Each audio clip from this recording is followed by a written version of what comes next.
சின்ன மருமகள் சீரியல் இனி வரப்போற எபிசோட்ஸ்க்கான ரிவ்யூ தான் பார்க்க போறோம். அடுத்தடுத்த சுவாரஸ்யங்களை தெரிஞ்சுக்கிறதுக்கு இந்த வீடியோவை ஸ்கிப் பண்ணாம கடைசி வரைக்கும் பாருங்க. நம்ம தமிழ்ச்செல்வி இருந்துட்டு தன்னோட ஆசையை ராஜாங்கத்துக்கிட்ட சொல்லவும் ராஜாங்கம் இருந்துட்டு ரொம்பவே கோவமா உக்காந்துக்கிட்டு இருக்காங்க. இந்த விஷயத்துக்கு ஓகே சொல்லுவாரா மாட்டாரான்னு எல்லாருமே ரொம்ப ஆர்வமா ராஜாங்கத்தை முகத்தவே பார்த்துக்கிட்டு இருக்கவும் ராஜாங்கமும் இங்க பாரு தமிழ்ச்செல்வி, உன்னோட ஆசையை நான் நிறைவேற்றி கொடுக்குறேன் அப்படின்னு ரொம்ப சந்தோஷமா சொல்லிடுறாங்க. இதை கேட்ட உடனே நம்ம தமிழ்ச்செல்வியும் ரொம்பவே சந்தோஷமா, இங்க பாருங்க மாமா, இந்த விஷயத்துக்கு நீங்க ஓகே சொல்லுவீங்கன்னு நினைச்சு கூட பார்க்கலாமாமா, எனக்கு ரொம்ப சந்தோஷமா இருக்குது. அத்தைக்கும் சரி இந்த வீட்டில் இருக்கிற எல்லா பொம்பளைங்களுக்கும் இன்னைக்கு சமையலுக்கு விடுதலை கிடைச்சிருச்சுன்னு நினைச்சு அவங்க ரொம்ப சந்தோஷமா இருப்பாங்க மாமா அப்படின்னு சொல்லவும், சரிம்மா தமிழ்ச்செல்வி அப்படின்னு சொல்லவும், இந்த பக்கம் பார்த்தீங்கன்னா நம்ம மோகனா இருந்துட்டு, என்னங்க தப்பி தவறி கூட ஆம்பளைங்க யாராச்சும் கிச்சன்ல இருந்தா நீங்க ரொம்ப கோவப்படுவீங்க, அப்படி இருக்கிற நீங்க இன்னைக்கு எப்படிங்க சமைப்பீங்க அப்படின்னு சொல்லி கேட்கவும், இங்க பாரு மோகனா, இந்த காலத்து பசங்க எல்லாருமே ரொம்ப விளையாட்டாக தான் இருக்காங்க. அவங்களோட மனசு ஆசைக்காகவது இதெல்லாம் செய்யலாம்ல. நீ நீ கவலைப்படாத, நான் எல்லாத்தையும் பார்த்துக்கிறேன். சரிங்க, நம்ம வாங்க போய் செய்யலாம் அப்படின்னு சொல்லவும், என்ன மோகனா பேசுகிற நீ, இன்னைக்கு பூராவே இன்னைக்கு 3 வேளையும் சமைக்கிறது ஆம்பளைங்களை மட்டும்தான், நீங்கள் எல்லாருமே உட்காந்து சாப்பிட போகிறீங்க அப்படின்னு சொல்கிறாங்க. இதெல்லாம் கேட்ட ஈஸ்வரி இருந்துட்டு, என்ன மாமா இங்கே நடக்குது, என்ன நடக்குது, அவ தான் அது முட்டாள்தனமாக ஏதோ ஒன்று சொல்லிக்கிட்டு இருக்கானா, நீங்களும் அது பாட்டுக்கு செய்கிறேன்னு சொல்கிறீங்க. இங்கே பாருங்க மாமா, நீங்கள் இப்படியெல்லாம் பண்ணுவீங்கன்னு நான் நினச்சி கூட பார்க்கல. இப்போ அவள் தான் ஒரு முட்டாள்தனமாக இப்படியெல்லாம் பேசிக்கிட்டு உங்ககிட்ட செய்ய சொல்கிறானா, நீங்களும் அதை செய்வீங்களா அப்படின்னு சொல்லவும், இங்கே பாருமா ஈஸ்வரி, அவள் தான் மாசமாக இருக்கா, தமிழ்ச்செல்வி மாசமாக இருக்கிறதுனால அவள் ஆசைப்பட்டதெல்லாம் செய்யணும்னு எல்லாமே சேது பண்ணிக்கிட்டு இருக்கான். அப்படி இருக்கும்போது அவள் ஆசைப்பட்டு இப்படி ஒரு விஷயத்தை கேட்கும் போது நான் என்னால் செய்யாமலாம் இருக்க முடியாது. நீ கவலைப்படாத, நாங்கள் எல்லாருமே சமைச்சு கொண்டு வருவோம். கருப்பு சேதோ எல்லாரும் வாங்க போவோம் அப்படின்னு சொல்லிட்டு ரொம்பவே சந்தோஷமா உள்ள கூட்டிட்டு போறாங்க. போன உடனே ரொம்பவே சந்தோஷமா ராஜாங்கம் எங்கெங்க என்ன இருக்குன்னு தெரியாம அப்படி திக்கு திணறி, அப்பா அது எங்க இருக்குப்பா, இத்தனை நாளா பொம்பளைங்கெல்லாம் எப்படிதான் சமைச்சாங்கன்னே தெரியலப்பா, இந்த சமைக்கிற வேலை இவ்வளோ கஷ்டமா இருக்குன்னு எனக்கு தெரியவே தெரியாதுப்பா, இல்லைன்னா இந்த பக்கமே வந்திருக்க மாட்டேன். தமிழ்ச்செல்வி இப்படி ஒரு ஆசையை சொல்லி பொம்பளைங்கெல்லாம் எவ்வளோ கஷ்டப்படுறாங்கன்னு நம்மளுக்கு புரிய வச்சிருக்கா போலப்பா அப்படின்னு சொல்கிறாங்க. ஆமாம் சேது, மோகனா எந்த நேரமும் கிச்சன்லேயே தான் இருப்பான், அவள் எப்படி இப்படி எல்லாம் இருந்தான்னு எனக்கு தெரியவே இல்லை. அவளுக்கு கோபமும் வராமல் ரொம்பவே மனசுக்கு நிறைவாக எல்லாருக்கும் சமைச்சு போட்டுருந்த நினச்சாவே எனக்கு மோகனா மேலே பெரிய மரியாதை வருது அப்படின்னு சொல்லவும், ஏங்க அப்படியெல்லாம் இல்லைங்க, உங்களுக்கு மனசார தாங்க நான் சமைச்சு போட்டேன். என் மனசில் இப்போ வரைக்குமே உங்களுக்கு சமைச்சு போடுறோமேன்ற கோபமோ ஆத்திரமோ என்றைக்குமே வந்தது இல்லைங்க, நீங்க தப்பெல்லாம் புரிஞ்சுக்காதீங்க அப்படின்னு சொல்லவும், இல்லை மோகனா, சமைக்கிறப்ப தான் அதோட வலி என்னன்னு தெரியுது. நீங்க நாள் முழுக்க சமையல் கட்டிலே இருந்து எல்லாருக்கும் தேவையானதை ஒவ்வொன்றும் பார்த்து பார்த்து சமைச்சு கொடுக்குறீங்க.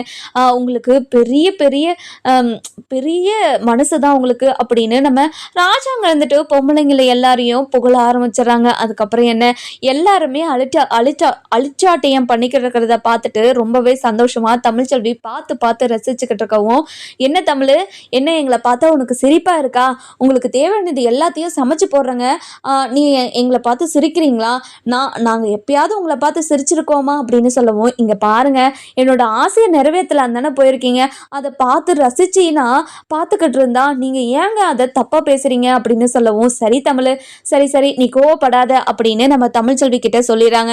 இதெல்லாம் பார்த்துக்கிட்டு இருந்த ஈஸ்வரியும் சித்ரா அதுக்கப்புறம் நம்ம ஐஸ்வர்யா இவங்க எல்லாருமே பயங்கர கடுப்புல அப்படியே வயிற்றுல புளிய கரைச்ச மாதிரி கபன்னு எரிஞ்சுக்கிட்டு இருக்கு. நம்ம சித்ரா இருந்துட்டு, மா இதெல்லாம் என்னால் பார்த்து சகிக்கவே முடியலம்மா, எல்லாரும் ஓவரா தான் தலையில தூக்கி வச்சு ஆடிக்கிட்டு இருக்காங்க மா, இதெல்லாம் என்னால் பொறுத்துக்கவே முடியாதுமா, என்னம்மா இப்படியெல்லாம் பண்ணிக்கிட்டு இருக்காங்க, அந்த ராஜாங்கம் பெரியப்பா கூட புத்தின்றதே இல்லைம்மா, அவர் எப்படி முட்டாள்தனமா அவ இப்படி சொன்னான்றதுக்காக போய் சமைச்சுக்கிட்டு இருக்காரு, இதெல்லாம் பார்க்க எனக்கு சகிக்கவே இல்லைம்மா, இங்க பாருடி எனக்கும் அப்படி தாண்டி இருக்கு, நானும் பல்ல கடிச்சுக்கிட்டே இருக்கண்டி, என்ன பண்றது, தலையெழுத்த போச்சு, இப்படியே போய்கிட்டு இருந்தா நம்மளை எல்லாருமே ஓரம் கட்டிடுவாங்கடி, அதனால அந்த தமிழ்ச்செல்வி எப்படியாவது இந்த வீட்டை விட்டு துரத்தணும், அதுக்கு ஏதாவது பிளான் பண்ணணும்டி மா, நீயும் சொல்லிக்கிட்டே தான் இருக்க ஆனால் எதுவுமே பண்ண மாட்டேங்கிறே. ஐஸ்வர்யா இருந்துட்டு, இங்க பாருங்க ஆண்டி, அதே சித்ரா சொன்ன மாதிரி அந்த தமிழ்ச்செல்வி எப்படியாவது இந்த வீட்டை விட்டு துரத்தணும் ஆண்டி, நீங்கள் ஏதாவது பிளான் போடுங்க ஆண்டி அப்படின்னு சொல்கிறாங்க. இங்கே பாரு ஐஸ்வர்யா, இது எல்லாமே உன்னோட கையில் தான் இருக்குது. நீ எப்படியாவது சேதுக்கிட்ட போயிட்டு நெருங்கி பழகிற மாதிரி நீ பண்ணு. அப்போ தான் சேது உன்னோட மனசில் இருக்கிற ஆசையும் சேதுவை மொத்தமாக உன்னோட பக்கம் இழுத்துட்டேன்னா கண்டிப்பாக நம்ம அந்த தமிழ்ச்செல்வியை வீட்டை விட்டு துரத்திடலாம். இங்கே பாருங்க ஆண்டி, அவங்க 2 பேரும் டிவோர்ஸ் கேஸில் இருந்தப்பவே என்னால் எதுவுமே பண்ண முடியல. இப்போ 2 பேரும் ரொம்ப ராசியாக சேர்ந்து வேற இருக்காங்க. அப்படி இருக்கும்போது என்னால் என்ன பண்ண முடியும் சொல்லுங்க? அதெல்லாம் என்னால் முடியவே முடியாது. நீங்கள் ஏதாச்சும் பண்ணுங்க அப்படின்னு சொல்லவும், இங்கே பாரு ஐஸ்வர்யா, இப்படியெல்லாம் பேசிக்கிட்டு இருந்தா இந்த வீட்டுக்கு எப்படி நீ மருமகளை ஆக முடியும்? இப்படியெல்லாம் பேசவே கூடாது. நீ போயிட்டு நீ ஆகிற வேலையை பாரு, அந்த சேதுவை எப்படியாவது உன்னோட வழியில் விழ வைக்கிற வழியை பாரு அப்படின்னு சொல்லி அனுப்பி வைக்கிறாங்க. இதெல்லாம் கேட்ட நம்ம சித்ரா இருந்துட்டு, மா இதெல்லாம் சரி வருமாம்மா, இவங்களெல்லாம் பார்த்தா இதெல்லாம் பண்ணுற மாதிரியே எனக்கு தெரியவே இல்லைம்மா அப்படின்னு சொல்லவும், இதை கேட்ட உடனே இங்கே பாருடி, இதெல்லாம் கண்டிப்பாக நடக்கும். கண்டிப்பாக அந்த ஐஸ்வர்யா கம்மியான ஆளுன்னு மட்டும் நினச்சிடாத. அவள் எவ்வளோ பெரிய கில்லாடின்னு எனக்கு தெரியும். அதனால தான் இப்படி ஒரு விஷயத்த அவகிட்ட சொல்லி அனுப்புகிறேன். நீ கவலைப்படாத, இந்த விஷயத்த அவள் அசால்ட்டாக செஞ்சு முடிச்சிருவான் அப்படின்னு சொல்கிறாங்க. இன்னொரு பக்கம் பார்த்தீங்கன்னா நம்ம தமிழ்ச்செல்வி இருந்துட்டு ரொம்பவே சந்தோஷமா, மாமா நீங்கள் எனக்காக இப்படி ஒரு விஷயத்த ஒத்துக்கிட்டு இவ்வளோ சந்தோஷமா இதை பண்ணிக்கிட்டு இருக்கிறத பார்த்தா எனக்கு ரொம்ப சந்தோஷமா இருக்குது மாமா அப்படின்னு சொல்லவும், இங்க பாருமா தமிழ்ச்செல்வி, உங்களுக்கெல்லாம் சமைச்சு கொடுக்குற ஒரு வாய்ப்பை நீ ஏற்படுத்தி கொடுத்துருக்க. அதுக்கு நாங்க தான் உனக்கு நன்றி சொல்லணும்.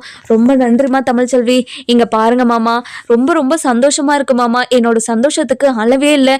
அவ்வளோ சந்தோஷமா இருக்கிறேன் அப்படின்னு சொல்லவும், என்ன மலரு, வீட்டில் இருக்கிற ஆம்பளைங்களை எல்லாருமே கிச்சனுக்கு அனுப்பி விட்டுட்டு சந்தோஷமா இருக்குன்னு சொல்றியா? இன்னும் என்னென்ன ஆசையெல்லாம் மனசுக்குள்ள வச்சுக்கிட்டு இருக்க? இன்னும் யார் யாரெல்லாம் கஷ்டப்படுத்த போறேன்னு எனக்கு தெரியலையே அப்படின்னு சொல்லவும், அக்கா நான் யாரையுமே கஷ்டப்படுத்தலக்கா, என் மனசுல இருக்கிற ஆசையை தானே சொன்னேன். இங்க பாருங்க மாமா, நீங்க என்ன எனக்கு என்ன அதாவது உங்களை கஷ்டப்படுத்திக்கிட்டா இதெல்லாம் செஞ்சுக்கிட்டு இருக்கீங்க, ரொம்ப சந்தோஷமா தானே செஞ்சுக்கிட்டு இருக்கீங்க மாமா அப்படின்னு சொல்லவும், ஆமாம்மா தமிழ்ச்செல்வி, ரொம்ப சந்தோஷமா தான் இதெல்லாம் செஞ்சுக்கிட்டு இருக்கோம், நீ கவலையே படாத. இங்க பாரு மலரு, என்ன என்னோட மருமகளுக்கும் எனக்கும் சண்டையை மூட்டி விட்டுருக்கியா என்ன? இங்க பாருங்க மாமா, நான் எதுக்காக உங்களோட 2 பேருக்குள்ள சண்டையை மூட்டி விடுறேன்?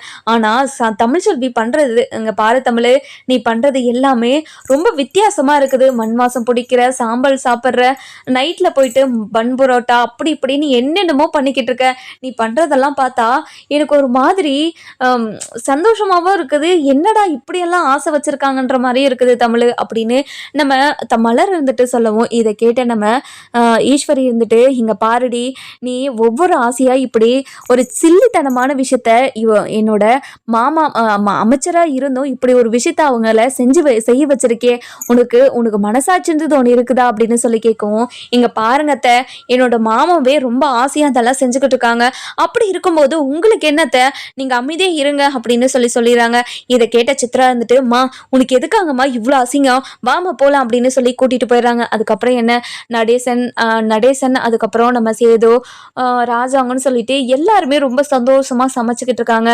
அப்பா இது சரியா வருமாப்பா, இப்படிதான் இதை செய்யணுமாப்பா, எனக்கு செய்யவே தெரியலப்பா, இன்னைக்கு அவங்களுக்கெல்லாம் நம்ம எப்படிப்பா சாப்பாடு ருசியாக போடுறது, நமக்கு ருசியாகவே சமைக்க தெரியலையப்பா, இத்தனை நாளாக பொம்பளைங்க எல்லாருமே ரொம்ப ருசியாக சமைச்சு கொடுப்பாங்க, ஆனால் நம்ம சமைச்சது மட்டும் ஏன்ப்பா டேஸ்ட்டே வரமாட்டேங்குது அப்படின்னு சொல்லவும், அதுதான் எனக்கும் தெரியல, அவங்க என்ன மந்திரத்தை போட்டு இவ்வளோ டேஸ்ட்டாக சமைச்சு கொடுப்பாங்கன்னு எனக்கு தெரியல. சரி, நமக்கு வந்த மாதிரி நம்ம சமைச்சு கொடுப்போம், என்ன பண்ணுறது, நம்ம கைக்கு என்ன வருதோ அது தானே சமைக்க முடியும் அப்படின்னு சொல்லி சமைச்சுக்கிட்டு இருக்காங்க. இன்னொரு பக்கம் பார்த்தீங்கன்னா நம்ம தாமரை இருந்துட்டு ரொம்பவே அழுதுகிட்டு உட்காந்துக்கிட்டு இருக்கவும், நம்ம சாவித்திரி இருந்துட்டு, என்னடி எதுக்காகடி அழுதுகிட்டு இருக்க, இங்க பாருமா, என்னோட வாழ்க்கை எப்படியெல்லாம் இருக்கணும்னு ஆசைப்பட்டேன், நான் எப்படி வாழ வேண்டிவ, ஆனா ஒரு பிச்சைக்காரனை கல்யாணம் பண்ணிக்கிட்டு 5க்கும் 10க்கும் அவன் கிட்ட கெஞ்சி கேட்குற மாதிரி இருக்கு, அவனே பிச்சை எடுத்துக்கிட்டு இருக்கான், அவன் கிட்ட நான் பிச்சை எடுத்துக்கிட்டு இருக்காமா, எனக்கு அதை நினைச்சாதாம்மா எனக்கு ரொம்ப ரொம்ப கஷ்டமா இருக்குது, என்னால அதை ஏத்துக்கவே முடியலமா அப்படின்னு சொல்லவும், இங்க பாருடி, முட்டாள்தனமா இவன் பணக்காரன் கோடீஸ்வரன்னு சொல்லி சொன்னதை நம்ம நம்பி இப்படி முட்டாள்தனமாக ஏமாந்துட்டோமேடி.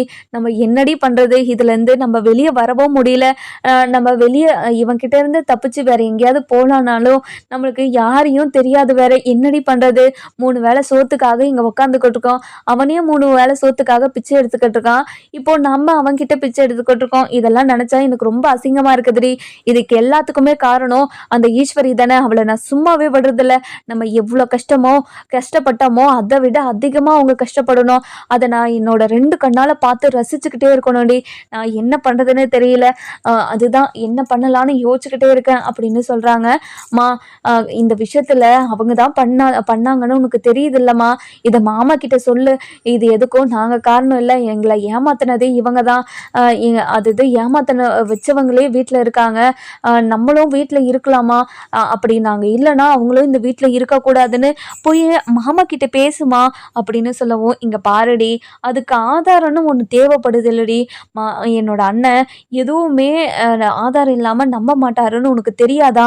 அப்படி தெரிஞ்சிருந்தேன் என்கிட்டயே இப்படி பேசுறியடி.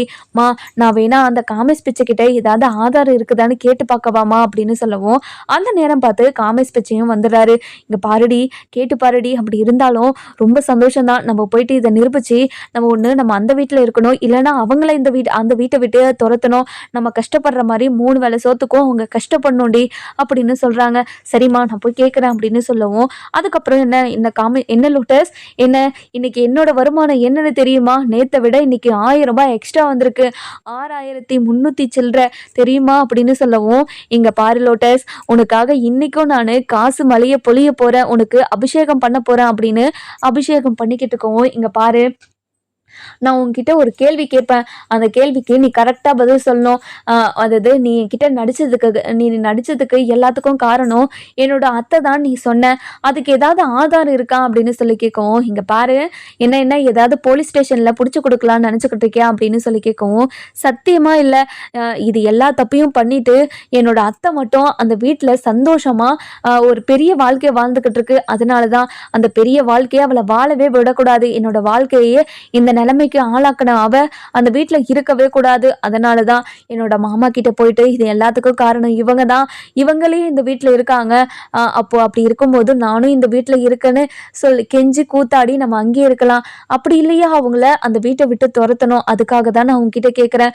ப்ளீஸ் ஏதாவது ஆதாரம் இருந்தால் கொடு அப்படின்னு சொல்லி கேட்கவும், இதை கேட்ட நம்ம காமேஷ் பிச்சை இருந்துட்டு, இங்கே பாரு லோட்டஸ், இனிமே நான் பிச்சை எடுக்க வேண்டிய அவசியம் இல்லையா லோட்டஸ்? என்னோட 3 வேளை சாப்பாடுக்கும் அங்கேயே பார்த்துப்பாங்களா லோட்டஸ் அப்படின்னு சொல்லி கேட்கவும், இங்கே பாரு, நீ மட்டும் அப்படி பண்ணிட்டேன்னா கண்டிப்பாக அங்கவே நம்ம செட்டில் ஆயிடலாம் அப்படின்னு நம்ம காமேஷ் பிச்சைக்கு ஒரு ஆசையை கிளப்பி கேட்குறாங்க. இங்கே பாரு, இதெல்லாம் நடக்கணும்னா உன்கிட்ட ஆதாரம்னு ஒன்று இருக்கா அப்படின்னு சொல்லி கேட்கவும், இங்கே பாரு காமேஷ் பிச்சை, இங்கே பாரு லோட்டஸ், நான் உன்கிட்ட சொல்கிறேன், ஆனால் நீ என்னை திட்டக்கூடாது அப்படின்னு சொல்லவும், நான் எதுக்காக உன்னை திட்ட போகிறேன் சொல்லு அப்படின்னு சொல்லி கேட்குறாங்க. அதுக்கப்புறம் என்ன நடந்த விஷயத்தெல்லாம் சொல்கிறாங்க. இங்கே பாரு லோட்டஸ், அதாவது பிச்சைக்காரங்களுக்கெல்லாம் ஒரு பயம் இருக்குது.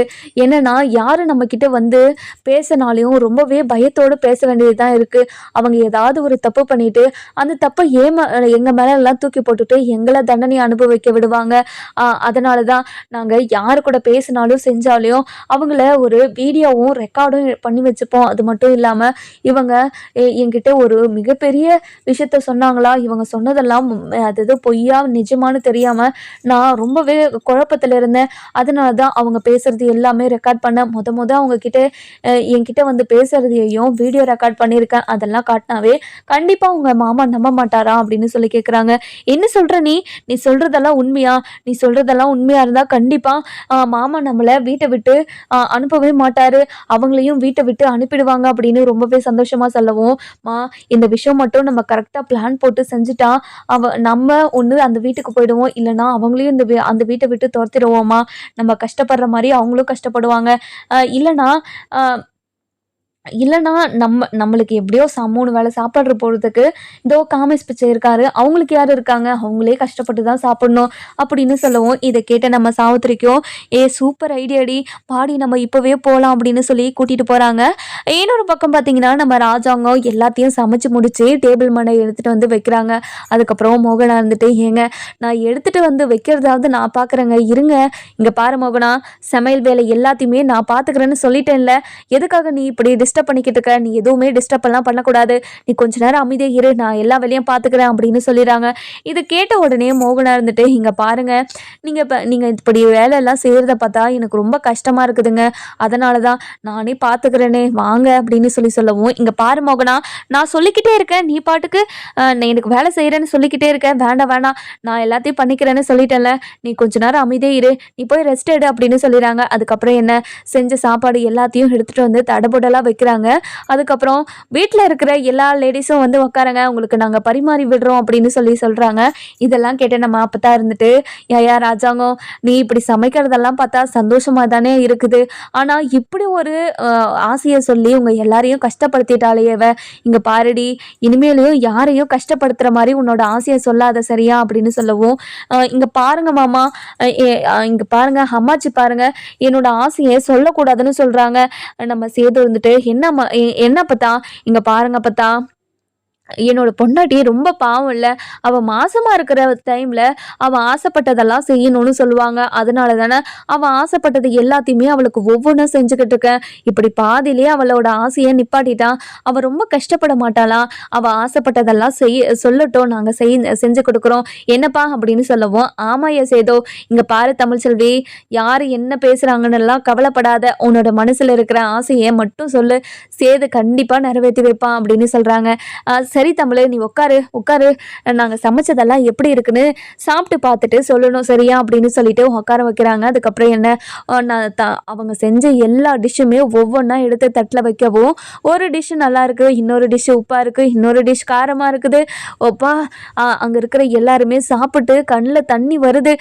இதெல்லாம் பார்த்துக்கிட்டு இருந்த ராஜாங்க இருந்துட்டு என்ன மோகனா கண்ணில் தண்ணியே வருது, ஏங்க ஒன்றுத்தில் உப்பு அதிகமாக இருக்குங்க, ஒன்றுத்தில் காரம் அதிகமாக இருக்குங்க, ஒன்றுத்தில் புளி அதிகமாக இருக்குங்க, ஒரு மாதிரி என்ன என்ன சாப்பாடுன்னு எனக்கு ஒன்றும் புரியலங்க அப்படின்னு சொல்லவும், இதை கேட்ட ராஜாங்க இருந்துட்டு என்ன மோகனா சொல்கிற, உண்மையாவா, இது எதுவுமே நல்லா இல்லையா, நாங்கள் இவ்வளோ தூரம் கஷ்டப்பட்டு செஞ்சது எல்லாம் வேஸ்டா அப்படின்னு சொல்லவும், இதை கேட்டுக்கிட்டு இருந்த தமிழ் இருந்துட்டு எங்க பாருங்க மாமா, உங்களோட பாசத்துக்கு முன்னாடி இது எதுவுமே கிடையாது மாமா, எல்லாமே நல்லா தான் இருக்குது, நீங்கள் கவலைப்படாமல் உட்காந்து சாப்பிடுங்க அப்படின்னு சொல்லிட்டு நம்ம மோகனா இருந்துட்டு சாப்பிட்டு முடிச்சுட்டு இப்போது எல்லாருக்குமே நம்ம சமையல் செஞ்ச எல்லாருக்குமே சாப்பாடு போடுறாங்க.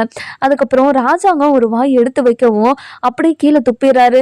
என்ன மோகனா, இது வாயிலேயே வைக்க முடியல, இதவா சாப்பிட்டுக்கிட்டு இருந்தீங்க நீங்க எல்லாரும், அதுவும் எந்த ஒரு குறையுமே சொல்லாம சாப்பிட்டுக்கிட்டு இருக்கீங்க, எனக்கு ஒன்றும் புரியல மோகனா அப்படின்னு சொல்லவும், இங்கே பாருங்க, நீங்கள் சமைச்சதே பெரிய விஷயம், உங்களை நாங்கள் குறை சொல்கிறதுல என்ன இருக்குது சொல்லுங்கள், இதில் எந்த குறையும் இல்லை, எங்களுக்கு மனசு நிறைய நாங்கள் வயிறு ஃபுல்லாக சாப்பிட்டோங்க அப்படின்னு சொல்கிறாங்க. இதை கேட்ட நம்ம ராஜாங்க இருந்துட்டு இங்கே பாருங்கள், நம்ம வீட்டு பொம்பளைங்களுக்கு எல்லாருக்குமே பெரிய மனசு, நீங்கள் வாய்க்கு ருசியாக சாப்பாடு செஞ்சு போட்டு எங்களை மனசு நிறைய வைக்கிறீங்க, உங்களுக்கு தங்க வழியில் என்ன, தங்க கோவிலே கட்டலாம் உங்களுக்காக அப்படின்னு சொல்லிடுறாங்க. அதுக்கப்புறம் என்ன, நம்ம மோகனாவும் சந்தோஷப்படவும், அந்த நேரம் பார்த்து நம்ம சாவித்திரி, தாமரை, அதுக்கப்புறம் காமேஷ் பிச்சை, இவங்க 3 பேருமே வெளியே கத்திக்கிட்டு இருக்கவும், அந்த நேரம் பார்த்து கருப்பு வெளியே யாரும் கூப்பிட்டுக்கிட்டு இருக்காங்க, போய் என்னென்னு பாரு அப்படின்னு சொல்லிட்டு சொல்றாங்க. நம்ம கருப்பும் வெளியே போயிட்டு பார்க்கவும், நம்ம காமேஷ் பிச்சை, அதுக்கப்புறம் தாமரை, சாவித்திரி, இவங்க 3 பேருமே நின்றுக்கிட்டு இருக்கிறத பார்த்துட்டு ரொம்பவே ஷாக்கிங்கா ஓடி வந்து ராஜாங்கத்துக்கிட்ட, மாமா இங்க பாருங்க மாமா, வெளியே யாரு நின்றுட்டு இருக்கா தெரியுமா, அந்த காமேஷ் பிச்சையும் அதுக்கப்புறம் தாமரை, அந்த சாவித்திரி, அவங்க 3 பேருமே நின்றுக்கிட்டு இருக்காங்க அப்படின்னு சொல்றாங்க. அவங்க எதுக்கு இங்க வந்தாங்க, அவங்களுக்கும் நமக்கும் எந்த சம்மந்தமும் இல்லைன்னு சொல்லிட்டு தானே வந்தாங்க, அதுக்கப்புறமும் இந்த வீட்டுக்கு வந்து எதுக்காக நம்ம எல்லாருமே கஷ்டப்படுத்தணும் அப்படின்னு ரொம்பவே கோவமா சாப்பிட்றத விட்டுட்டு எழுந்து வெளியே போறாங்க. வெளியே போன உடனே ரொம்பவே கோவமா, இங்க பாரு, இந்த வீட்டுக்கும் உனக்கும் எந்த சம்மந்தமும் இல்லைன்னு சொல்லிட்டேன்ல, அதுக்கப்புறமும் எதுக்காக இந்த வீட்டுக்கு வந்து எங்க எல்லாருமே கோவப்படுத்திக்கிட்டு இருக்க, முதல்ல இந்த வீட்டை விட்டு போ அப்படின்னு சொல்றாங்க. இதை கேட்ட உடனே நம்ம அதாவது தாமரை இருந்துட்டு, "இங்க பாருங்க மாமா, நான் பண்ணது எல்லாமே ஒரு மிகப்பெரிய தப்பு தான். நான் முட்டாள்தனமா நம்பியிருக்க கூடாது. ஆனா நான் நம்புற மாரி எல்லாத்தையுமே பண்ணாங்க. அந்த நம்புற மாரி பண்றதுக்கு எல்லாத்துக்குமே காரணமா இருந்தது, இந்த வீட்ல இருக்கிறவங்க தான். இந்த காமேஷ் பிச்சைய ரெடி பண்ணதும் இந்த வீட்ல இருக்கிறவங்க தான். என்னை ஏமாத்தி அவனோட காதல் வலையில விழ வச்சு, என்னை எப்படியாவது என்னோட வாழ்க்கைய நாசமாக்கணுன்றதுக்காக தான் இது எல்லாமே பண்ணியிருக்காங்க மாமா. இது எல்லாத்தையுமே ஆதாரத்தோட உங்ககிட்ட நிரூபிக்கணுன்றதுக்காக தான் வந்திருக்கேன் மாமா" அப்படின்னு சொல்லிடுறாங்க. இதை கேட்ட சித்ரா வந்துட்டு ரொம்பவே பதறி போயிட்டு, "மா, அவ என்னம்மா சொல்லிக்கிட்டு இருக்கா? மா, ஆதாரத்தோட நிரூபிக்கிறாளாமா? எனக்கு ரொம்ப பயமா இருக்குமா, என்னம்மா பண்றது?" அப்படின்னு சொல்லவும், "இங்க பாருடி, அவங்க கிட்ட என்னடி ஆதாரம் இருக்கு? எந்த ஆதாரமும் கிடையாது. நீ கொஞ்ச நேரம் சைலண்டா இரு. அவங்க வேற ஏதோ விஷயத்தை பத்தி பேசலான்னு வந்திருக்காங்க. காலில் கையில கெஞ்சி விழுந்து இந்த வீட்டில் எப்படியாவது தங்கிடலாம்னு நினச்சி தான் வந்திருக்காங்க. அப்படி ஒரு விஷயம் நடக்கவே நடக்காதுன்னு அவங்களுக்கு தெரியாது போல. அதனால தான் இப்படியெல்லாம் பண்ணிக்கிட்டு இருக்காங்க. நீ கவலைப்படாம வா" அப்படின்னு சொல்லி அது கவலைப்படாம இருன்னு சொல்லிடுறாங்க. அதுக்கப்புறம் நம்ம சாவித்திரி இருந்துட்டு, "இங்க பாருங்கண்ணே, என் பொண்ணு இப்படி ஒரு கல்யாணத்துக்கு இது பண்ணதுக்கு காரணமே பணக்காரன்னு நினச்சி தான். ஆனா அந்த பணக்காரனா நடிக்கிறதுக்கு எல்லாத்தையும் ஏற்பாடு பண்ணது இந்த வீட்டில் இருக்கிறவங்க ஒருத்தர் தான். என்னோட பொண்ணோட வாழ்க்கையே கெட்டு போகணும், நாசமா போகணுன்றதுக்காக இது எல்லாத்தையுமே பண்ணியிருக்காங்க. இது எல்லாத்தையும் பண்ண அவங்கள நான் சும்மாவே விட மாட்டேன். அவங்க இந்த வீட்டில் இருக்கிறபோது நாங்கள் எந்த ஒரு தப்புமே பண்ணாமல் முட்டாள்தனமாக ஏமாந்து நிற்கிறதுக்கு காரணம் நின்ற எங்களுக்கு இப்படி ஒரு தண்டனையா? தப்பு பண்ணவங்க உள்ள இருப்பாங்க.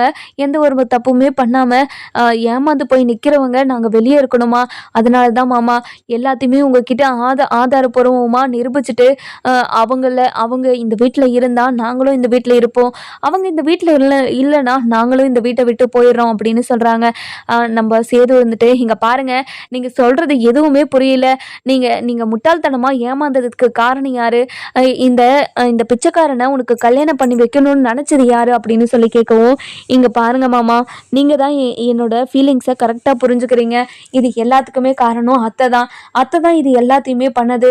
அவங்களோட பையன் என்கிட்ட வந்து தப்பாக நடந்துக்கிறந்த அவங்க கல்யாணத்தில் எல்லாருக்கும் முன்னாடியும் சொன்னதை நினச்சி என்னை பழி வாங்கணுன்றதுக்காக என்னோட வாழ்க்கையை தலைகீழாக மாற்றிட்டாங்க அவங்க தான் இது எல்லாத்துக்கும் காரணம்" அப்படின்னு சொல்லவும், இதை கேட்ட ஈஸ்வரி இருந்துட்டு ரொம்பவே கோவமா, "என்னடி, என்ன சொல்கிற நீ? இங்கே பாரு தாமரை, நான் இந்த வீட்டில் இருக்கிறது பொறுக்காம இப்படியெல்லாம் சொல்லிக்கிட்டு இருக்கியா? இங்கே பாரு, இந்த மாதிரிலாம் சொல்லாத, இது ரொம்ப பெரிய பாவம்" அப்படின்னு சொல்லவும், இதை கேட்ட உடனே நம்ம ராஜாங்க இருந்துட்டு ரொம்பவே ஷாக்கிங்கா, "இங்கே பாரு, நீ என்ன சொல்கிறன்னு எனக்கு தெரியல" அப்படின்னு சொல்லவும், "இங்கே பாரு மாமா, இது எல்லாத்துக்கும் காரணம் அவ தான்" அப்படின்னு சொல்கிறாங்க. "ஆமாங்கண்ணே, இது எல்லாத்துக்கும் காரணம் மதனி தான் இது எல்லாத்தையுமே பண்ண வச்சது. இது எல்லாத்துக்கும் ஆதாரமும் எங்ககிட்ட இருக்குது." "என்ன ஆதாரம் இருக்குது? நான் இந்த வீட்டில் இருக்கிறது பிடிக்காம தான் ஒரு பொய்யான ஆதாரத்தை ரெடி பண்ணி கொண்டு வந்திருப்பீங்க. இங்க பாருங்க மதனி, என் பொண்ணோட வாழ்க்கையை நீங்க அழிச்சிங்கல்ல, அதை விட நீங்க என் பொண்ணு வாழ்க்கையை எப்படி கஷ்டப்படுத்தலை.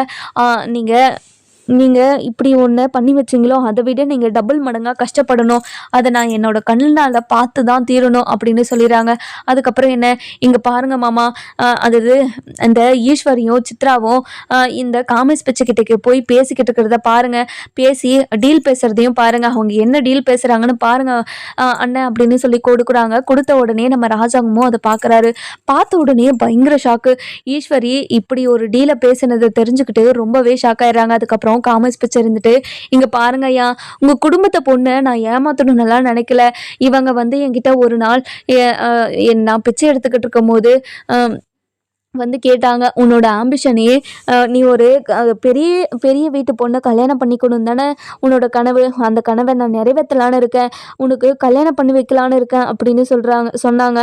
சொன்ன உடனே எனக்கும் ஒரு மாதிரி டவுட்டாக தான் இருந்துச்சு. அதனால தான் இது எல்லாத்தையுமே நான் வீடியோ எடுத்து வச்சுக்கிட்டேன். ஏதாச்சும் வம்பில் என்னை மாட்டி விட்டுருவாங்களோன்றதுக்காக தான் இது எல்லாத்தையுமே பண்ணேன். இவங்க எனக்கு இந்த தாமரையை கல்யாணம் பண்ணி வைக்கிறேன்னு சொன்னாங்க. இது எல்லாத்துக்கும் நான் ஒரு பணக்காரனாக இருந்தாதான், பணக்காரனா நடிச்சா மட்டும்தான் தாமரை என்னை கல்யாணம் பண்ணிப்பான். அதனால இவங்களா செட்டப் பண்ணி தான் எனக்கு இப்படி ஒரு விஷயத்த பண்ண வச்சாங்க. அதே மாதிரி நான் பண்ணது எல்லாத்தையும் நம்பி தாமரையும் என்னை லவ் பண்ண ஆரம்பித்தான். அவள் வாயாலே எனக்கு தாலி கட்டுங்கன்னு சொல்ல வச்சு நானும் கல்யாணம் பண்ணிக்கிட்டேன். இப்படி ஒரு விஷயம் பண்ணது தப்பு தான், என்னை மன்னிச்சிருங்க. இருந்தாலும் நான் லோட்டஸை உண்மையாக லவ் பண்ணுறேன். அவளை கண்ணுக்குள்ளே வச்சு பார்த்துக்கணும்னு நினைக்கிறேன். எனக்கெல்லாம் தாமரை மாதிரி ஒரு பொண்ணு நான் கல்யாணம் பண்ணிக்க இருக்கக்கூடாதா, எனக்கு அந்த அதாவது அந்த தகுதி இல்லையா அப்படின்னு சொல்லிட்டு நம்ம ராஜாங்கத்துக்கிட்ட காமேஷ் பிச்சை எல்லா உண்மையும் சொல்லிடுறாங்க. இதை கேட்டு நம்ம ராஜாங்கம் வந்துட்டு ரொம்பவே கோவமா, ஈஸ்வரி என்ன ஈஸ்வரி இதெல்லாம், இப்படி ஒரு கேவலமான வேலையை உன்னால எப்படி பண்ண முடிஞ்சுச்சு, நம்ம வீட்டு பொண்ணோட வாழ்க்கையை எப்படி உன்னால கெடுக்க முடிஞ்சுச்சு அப்படின்னு சொல்லி கேட்கவும், நம்ம அப்பத்தா இருந்துட்டு அடியே என்னடி பண்ணி வச்சிருக்க நீ தாமரை, என்னடி பாவம் பண்ணா உனக்கு, ஒரு பொண்ணோட வாழ்க்கையை இப்படி சீரழிச்சிருக்கேடி அப்படின்னு சொல்லவும், இங்க பாருங்க அத்தை, என் பையனோட வாழ்க்கையை அவ சீரழிச்சதெல்லாம் உங்களுக்கு தெரியலையா, அவளை பழி வாங்குறதுக்காக தான் இது எல்லாத்தையுமே பண்ணேன் அப்படின்னு ஒத்துக்கிறாங்க. இதை கேட்ட உடனே நம்ம சேது இருந்துட்டு ரொம்பவே கோவமா, இங்க பாருங்க சின்னம்மா, நீங்க இப்படி ஒரு வேலையை பண்ணி வைப்பீங்கன்னு நான் நினைச்சு கூட பார்க்கல சின்னம்மா. நீங்க ரொம்ப ரொம்ப கேவலமா பண்ணியிருக்கீங்க. இப்படி ஒரு கேவலத்தை பண்ணிட்டு எப்படி எங்க முன்னாடி நின்று உங்களால பேச முடியுது, அவங்க மேலதான் எல்லா தப்புமே இருக்குதுன்னு நினைச்சு அவங்கள வீட்டை விட்டு துரத்திட்டோம். நீங்களும் இந்த வீட்டில் இருக்கிறதுக்கு தகுதி இழந்துட்டீங்க. முதல்ல இந்த வீட்டை விட்டு போங்க சின்னம்மா அப்படின்னு நம்ம சேது சொல்லவும், இதை கேட்ட நம்ம ஈஸ்வரி இருந்துட்டு, என்னமாமா சேது பாட்டுக்கு இந்த வீட்டை விட்டு போன்னு சொல்றாங்க, நீங்களும் அமைதியாவே இருக்கீங்க அப்படின்னு சொல்லவும், நம்ம ராஜாங்கமும் அதே தான் சொல்றாங்க. இங்க பாரு ஈஸ்வரி, நீ இந்த வீட்டுல இருக்கவே கூடாது, முதல்ல வீட்டை விட்டு வெளியே போ அப்படின்னு சொல்லிடுறாங்க. அதுக்கப்புறம் என்ன, நம்ம ஈஸ்வரி வீட்டை விட்டு போவாங்களா மாட்டாங்களான்னு சொல்லிட்டு நம்ம வர எபிசோட்ல இந்த வீடியோ உங்களுக்கு பிடிச்சிருந்தா லைக் பண்ணுங்க, சப்ஸ்கிரைப் பண்ணுங்க, மறக்காம பெல் ஐகானையும் கிளிக் பண்ணிக்கோங்க.